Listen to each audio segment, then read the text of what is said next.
안녕하세요, 해나입니다. 오늘은 제가 가장 좋아하는 작가 중 한 명인 존 버거의 책을 소개하려고 합니다. 시간과 공간이란 주제로 글을 쓴다면 여러분은 무엇을 담으실 건가요? 저는 사람과 추억을 이야기할 것 같습니다. 존 버거는 시간과 공간의 주제로 글을 쓸 때 시골 마을의 저녁 시간 라일락 향기와 함께 떠올린 사랑의 마음 같은 개인적인 정서부터 1980년대 쿠데타, 제1차, 2차 세계대전으로 인한 비극, 도시화로 인한 이주자들의 삶의 극적인 변화까지 폭넓게 담아냅니다. 깊고 아름다운 문장 속에서 놓치지 않고 날카롭게 짚어내는 그의 시선은 이 책을 여러 번 읽은 저에게도 매번 놀라웠는데요. 이 책을 통해 존 버거가 이야기하는 시간과 공간에 대해 나눠보려고 합니다.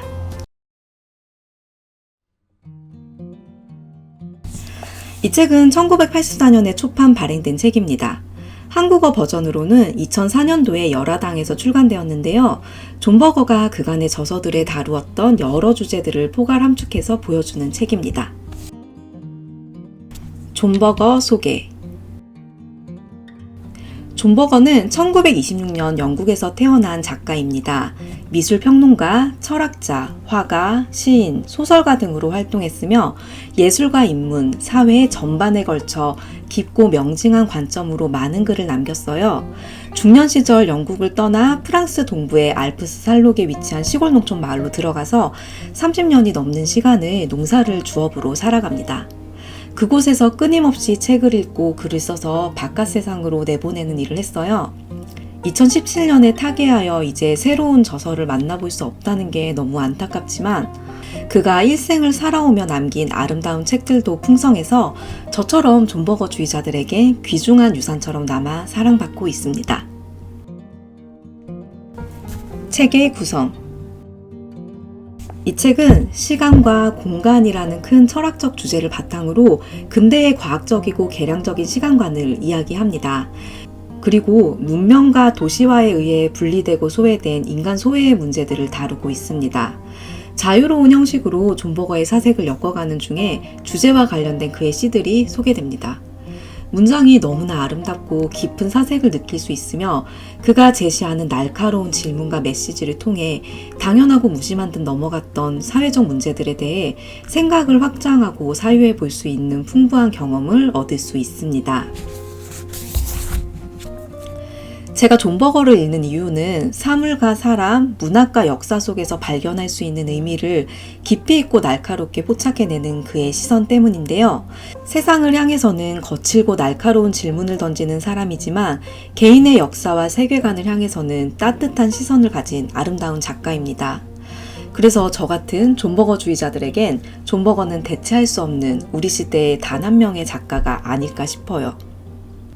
존 버거의 책을 읽다 보면 당연하고 무심하게 지나갔던 여러 부분들이 그의 시선 속에서 생명을 얻는 것처럼 느껴지고 감탄하게 됩니다. 그런 민감하고도 따뜻한 시선을 담고 싶고 훈련하고 싶어서 저는 존 버거의 책들을 성실하게 읽어오고 있습니다. 이 책의 1부는 시간, 2부는 공간에 대해 다룹니다. 존 버거가 말하는 시간 속에는 역사와 혁명에 대한 거대한 이야기부터 개인의 이야기까지 다채롭게 담겨 있어요. 그 일부 시간은 언젠가 한때, 어느 이야기의 한때, 시의 한때, 그림의 한때, 삶의 한때, 렌즈를 통해 본 한때, 어린 시절의 한때, 오손에서의 한때, 지나간 어느 한때, 노래의 한때, 스코틀랜드 고지에서의 한때, 이렇게 11개의 에세이로 구성됩니다. 목차에서도 알 수 있듯이 시간이 흘러가는 동안 일상의 조각들에서 의미를 부여하며 써내려간 그의 풍부한 사유를 엿볼 수 있어요. 각각의 챕터에서 존 버거의 빛나는 통찰과 아름다운 문장을 만나볼 수 있습니다. 이 책은 어느 여행자 혹은 이민자가 플랫폼에서 지갑을 열며 사랑하는 이의 사진을 들여다보는 장면으로 시작합니다. 신분증을 보여주기 위해 돈을 지불하려고 혹은 열차 시간표를 확인하느라고 지갑을 열 때마다 나는 당신의 얼굴을 본다.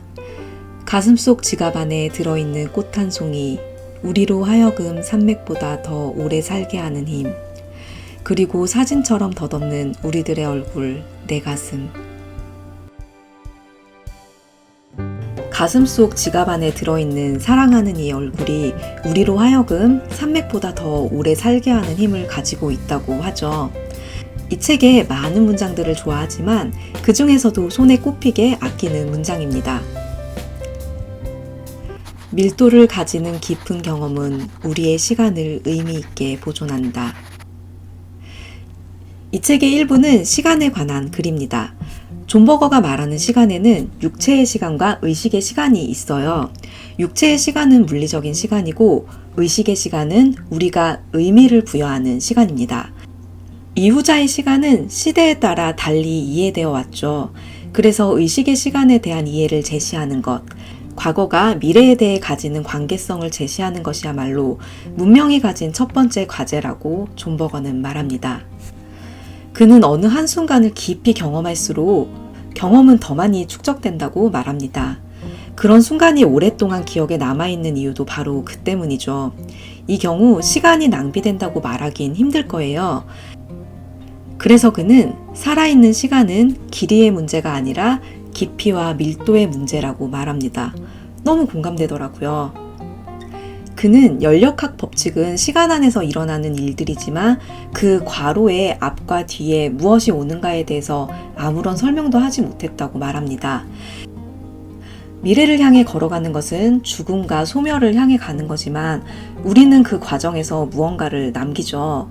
자녀를 통해 다음 세대를 만들고 우리의 유전적 장치들은 소멸되지 않고 연결되죠. 존은 이 책뿐만 아니라 여러 곳에서 다음 세대를 이야기할 때 이 이야기를 하곤 했는데요. 그 영원성을 이어가는 매개체로 사랑을 이야기합니다. 그래서 그가 사랑을 이야기하는 방식은 굉장히 낭만적이고 숭고합니다. 그냥 흘러가는 시간은 소멸되지만 우리는 그 속에서 선택을 하고 의미를 부여하고 소멸되는 시간에 저항합니다. 사랑은 존재의 중심을 재건한다.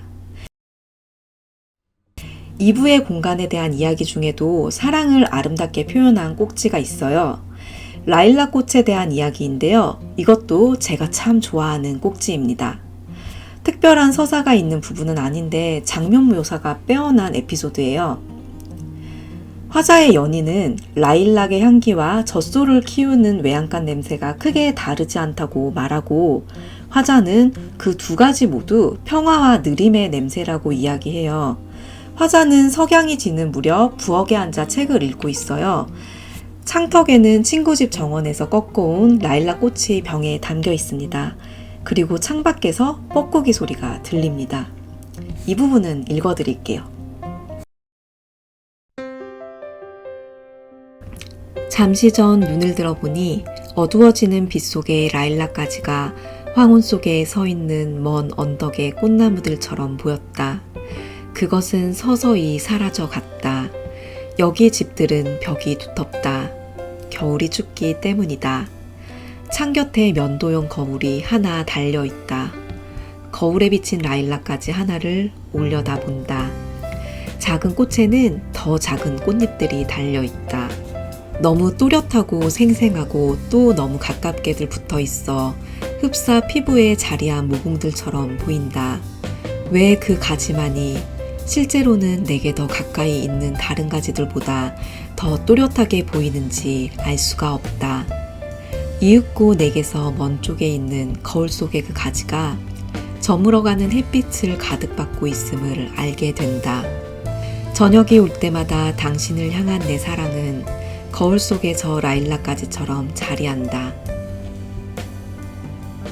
마지막 문장, 저녁이 올 때마다 당신을 향한 내 사랑은 거울 속의 저 라일락 가지처럼 자리한다 하는 부분을 읽을 때 진짜 심장이 쿵 하고 내려앉을 만큼 좋더라고요. 이 흐름이 너무 예쁜 거예요. 라일락 향기가 맴도는 평화로운 저녁 시간에 라일락 가지에 내려앉은 햇빛을 바라보며 사랑하는 연인을 생각하는 마음을 이렇게 뭉클하게 표현하다니요. 기록은 시간의 증언이다. 존 버거는 도시화, 이민, 쿠데타와 혁명 같은 시대적 흐름을 제시하면서도 이런 단어들을 역사적 분류의 카테고리 속에 넣지 않아요. 현미경으로 초점을 맞추는 것처럼 세밀하게 들여다보며 개인과 개인의 서사 속으로 들어갑니다.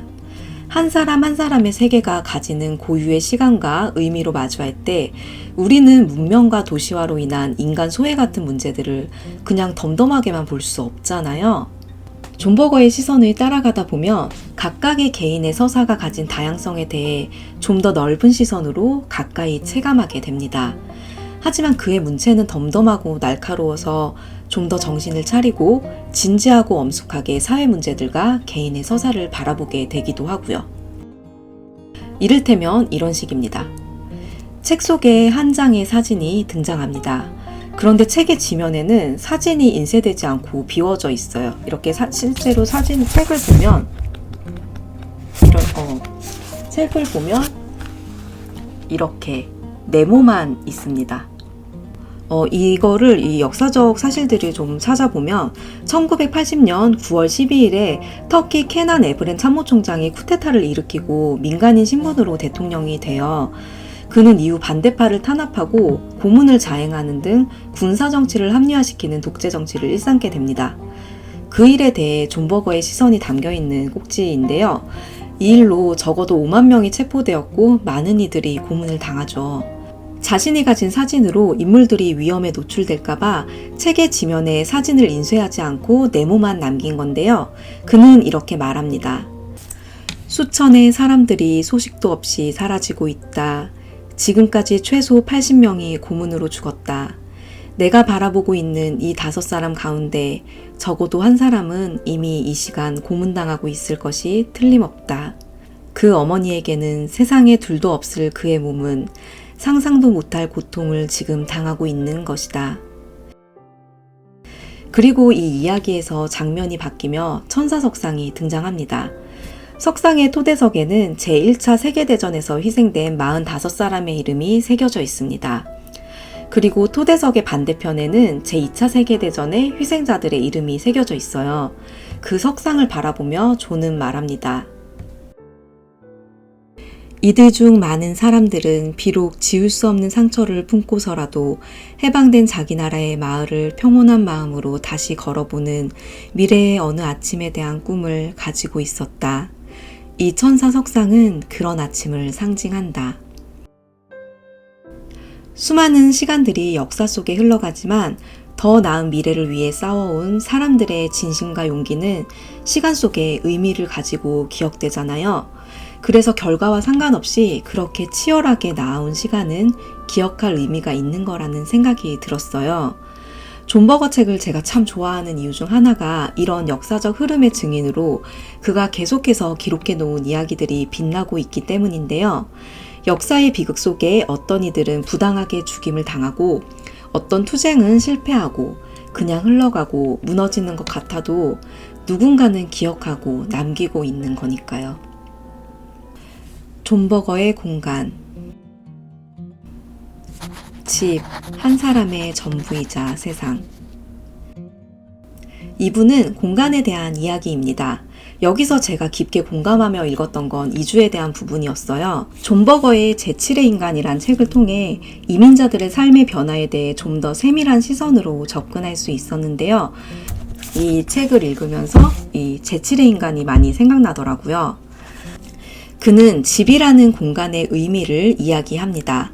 원래 집이란 세상의 중심을 의미한다고 그는 말합니다. 우리는 집에서 안전하고 익숙함 속에서 꿈을 꾸고 실제로 존재하는 행복과 안정을 가집니다. 그래서 집을 잃는 것은 우리가 알지 못하는 막연한 불안과 위협, 혼돈 속에 고스란히 노출되는 거죠. 존 버거가 담아낸 공간 속의 중요한 주제는 이주인데요. 이민자들의 삶은 세상의 중심을 뒤엎는다고 말합니다. 그가 말하는 집 속에는 사람의 습관, 정체성, 그리고 기억들을 포함하지요. 이민자들이 이주하는 것은 이 모든 것을 뒤로하고 막연한 불안과 희망을 품고 새로운 곳으로 가서 심겨지는 일입니다. 그래서 존 버거는 존중과 공동의 연대가 유일한 해결책이라고 이야기해요. 우리는 우리 자신의 삶을 사는 것이 아니라 우리 세계의 희망을 함께 살고 있는 것이라고 말하는데요. 이것은 그가 여러 저서에서 계속해서 강조하는 메시지이기도 합니다. 그의 글을 읽으며 가장 개인적인 한 사람 한 사람의 세상을 존중하는 것이 얼마나 우리 사회에 필요한 가치인지 생각하게 됩니다. 존 버거는 이 책에서 지구를 집 잃은 이방인들의 임시숙소로 만들어 인간의 소외를 극단화해서 제시했어요. 사랑하는 연인이 있는 집으로 돌아가는 이 책의 마지막 장면을 읽으며 사랑하는 이와의 낭만적 사랑과 지구를 근원적 집으로 만드는 인류의 연대를 그 해결책으로 제시하는 그의 따뜻한 시선에 마음이 굉장히 뭉클했습니다. 플랫폼에서 당신은 아주 작은 모습이었다. 당신의 그 조그만 나타남으로 인해 모든 것은 달라졌다. 철로 아래로 뚫린 통로에서 지고 있는 해에 이르기까지, 열차 시각표에 씌어있는 아라비아 숫자에서 지붕 위에 앉아있는 갈매기에 이르기까지, 눈으로 볼 수 없는 별들에서 내 입속에 남아있는 커피 맛에 이르기까지 그 모든 것이 달라진 것이다. 오래전에 내가 닿았던 우연의 세계는 이제야 하나의 방의 모습을 이루었다. 나는 집에 돌아온 것이다. 존 버거가 제시한 연대와 사랑을 읽으며 우리가 서로의 집이 되어주길 바라봅니다. 해나의 한 줄 요약. 이 리뷰는 제가 가장 사랑하는 작가에게 보내는 저의 연서입니다. 사람은 저마다 한 권의 책, 그 책을 담아내는 곳 해나책장이었습니다. 감사합니다.